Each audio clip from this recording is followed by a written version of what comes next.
고변호사 법률 꿀팁입니다. 오늘은 제가 직접 변론을 맡아 무죄 확정 판결을 받은 사건에 대해 말씀드리려고 합니다. 바로 대환대출과 관련된 사기 사건입니다. 여러분, 혹시 대환대출이라는 말 들어보셨습니까? 기존에 받았던 고금리 대출을 저금리 대출로 갈아타는 것을 말합니다. 이 대환대출 과정에서 인위적인 방법으로 신용등급을 일시적으로 상승시켜요. 이것이 사기죄에 해당한다는 검찰의 기소가 있었습니다. 1심 무죄, 2심 무죄, 그리고 검사가 상고를 포기하면서 최종적으로 무죄가 확정되었습니다. 본격적인 사건 설명에 앞서 중요한 말씀을 먼저 드리겠습니다. 대환대출은 경우에 따라서 합법이 될 수도 있고 불법이 될 수도 있습니다. 예를 들어 허위 서류를 제출하거나 실제로 변제할 의사나 능력이 전혀 없는 상태에서 대출을 받는다면 그것은 명백한 사기죄에 해당합니다. 오늘 소개해드리는 사건은 피고인들이 무죄를 받은 데는 분명한 이유가 있었습니다. 피고인들은 모두 공무원, 대기업 직원 등 안정적인 직장을 가진 분들이었습니다. 이분들이 한 일은 간단합니다. 기존에 받았던 고금리 대출을 갚기 위해 새로운 저금리 대출을 받았습니다. 그런데 이 과정에서 브로커가 개입합니다. 브로커에게 돈을 받아 기존 대출을 먼저 갚아서 신용등급을 일시적으로 올리고 상승한 신용등급으로 더 많은 금액의 대출을 받은 것입니다. 물론 브로커에게도 상당한 금액이 수수료로 지급되었습니다. 이런 방식의 대환대출은 특히 의사들 사이에서도 종종 활용됩니다. 개원 초기에 병원 인테리어, 의료 장비 구입 등으로 고금리 대출을 받았다가 병원이 어느 정도 자리를 잡고 나면 이 방식으로 저금리 대출로 갈아타는 경우가 있습니다. 다만 앞서 말씀드린 것처럼 이 방식이 항상 문제가 없는 것은 아니고 구체적인 상황에 따라 법적 판단이 달라질 수 있습니다. 이 사건에서 검찰은 신용 등급이 일시적으로만 오른 것이고 곧 다시 떨어질 것인데 이걸 금융기관에 알리지 않은 것은 사기다 라는 논리를 폈습니다. 이 사건은 1심에서 무죄를 선고했습니다. 그런데 검찰이 이에 불복하여 항소했는데 항소심에서도 무죄가 선고되었습니다. 그리고 검찰이 대법원에 상고하는 것을 포기했습니다. 이로써 피고인 전원의 무죄가 확정되었습니다. 검찰은 피고인들을 기소하면서 크게 세 가지를 주장했습니다. 첫째, 피고인들이 거액의 수수료를 대출 브로커에게 지급하고 돌려막기 방식으로 대출을 받았으므로 이는 적극적인 기망 행위에 해당한다고 했습니다.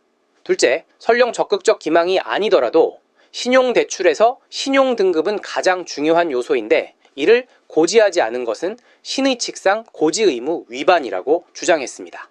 셋째, 피고인들에게 애초에 대출금을 정상적으로 변제할 의사나 능력이 없었다고 봤습니다. 법원이 이 사건에서 무죄를 선고한 이유는 네 가지입니다. 첫 번째, 이 사건에서 법적 고지 의무가 인정되지 않았습니다.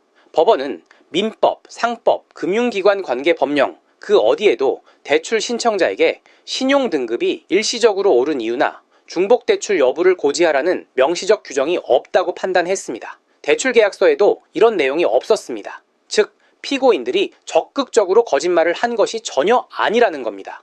법에 명시되지 않은 의무를 이행하지 않았다는 이유만으로 사기죄로 처벌할 수는 없습니다. 두 번째, 금융기관의 종합 심사 책임입니다. 법원은 설령 피고인들이 신용등급 상승 이유를 고지했다 하더라도 금융기관이 대출을 거부했을 것이라고 단정할 수 없다고 봤습니다. 왜냐하면 금융기관은 신용등급만 보는 게 아니라 직업, 소득, 재산, 재직기간 등을 종합적으로 판단해서 대출 여부를 결정하기 때문입니다. 실제로 이 사건 피고인들은 공무원이거나 대기업 직원으로 소득이 충분히 안정적이었습니다.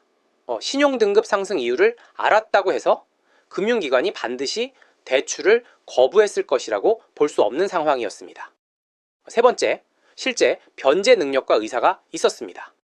이 부분이 매우 중요합니다. 법원은 피고인들 대부분이 실제로 대출금을 성실히 변제했거나 현재도 변제하고 있다는 점을 주목했습니다. 만약 처음부터 사기칠 목적이었다면 변제를 했겠습니까? 게다가 이들은 공무원이나 대기업 직원들로 유죄 판결을 받으면 국가공무원법상, 취업규칙상 당연 퇴직되거나 징계 대상자가 될 수 있는 위험이 있는 사람들입니다.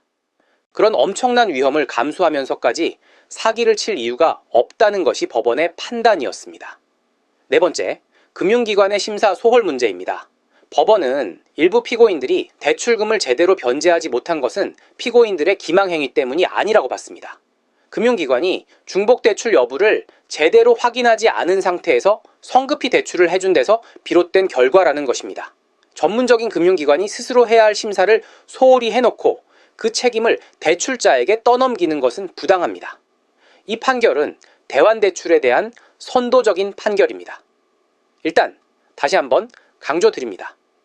대환대출이라고 해서 항상 문제가 없는 것은 아닙니다. 허위 서류를 사용했거나 애초에 갚을 능력도 의사도 없었다면 얼마든지 사기죄가 성립할 수 있습니다. 특히 최근에 비슷한 사건으로 곤란을 겪고 있는 의사 선생님들이 많더라고요. 대환대출과 관련하여 정리해드리겠습니다.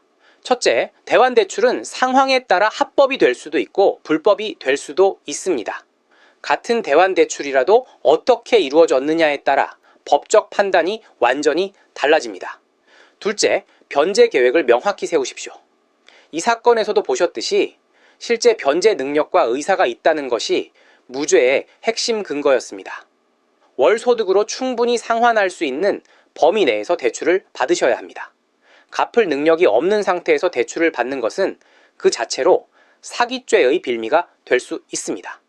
셋째, 허위 서류는 절대 사용하시면 안 됩니다. 이 사건 피고인들이 무죄를 받은 결정적인 이유 중 하나는 소득증명서, 재직증명서 등을 모두 사실 그대로 제출했기 때문입니다. 만약 허위 서류를 제출했다면 결과는 완전히 달랐을 것입니다. 넷째, 수상한 대출 브로커는 반드시 피하십시오. 이 사건에서도 검찰이 문제 삼은 부분 중 하나가 거액의 수수료를 요구하는 브로커의 존재였습니다.